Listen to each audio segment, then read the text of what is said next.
শুনক যে আপোনাৰ পাখি কটা হ'ল মোৰ দুৰ্ভাগ্যটো শুনি ল'ব নেকি আপুনি মোৰ দুৰ্ভাগ্যটো কি জানে না মই আপোনাক কৈ দিছোঁ কেতিয়াবা সেইটোক লৈ পেলাই মোৰ কেতিয়াবা দুখ লাগে আপোনালোকৰ লগত শ্বেয়াৰ কৰিছোঁ মই মহিলা তাতে আকৌ অভিনেত্ৰী মোৰ কাৰণে আটাইতকৈ ডাঙৰ মানে সমস্যাটো হৈছে মই লবিটো বহুত পিছৰ কথা মোৰ কাৰণে কাম শিকাটোৱে বহুত ডাঙৰ প্ৰত্যাহ্বানৰ সন্মুখীন হৈছোঁ কাম শিকাটো মই বিধায়ক থাকোঁতে মাননীয় মুখ্যমন্ত্ৰী মহোদয়ক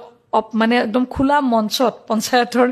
মানে প্ৰায় 5-10 হাজাৰ মান মানুহ আছিলে সন্মুখত মই কৈছিলোঁ যে দাদা মই কাম শিকিব বিচাৰোঁ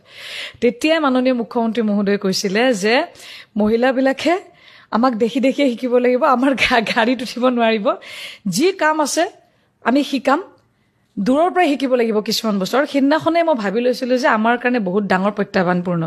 গতিকে ইয়াত কোন লবি কি কথা সেইটোতো বহুত পিছত মানে প্ৰথমতে আমি নিজে চাওক না প্ৰেক্টিকেলি মই এতিয়া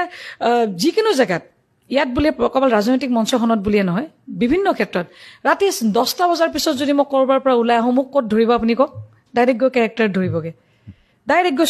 চৰিত্ৰত ধৰিবগৈ যেতিয়া বিধায়ক হৈ উঠিছিলোঁ মাত্ৰ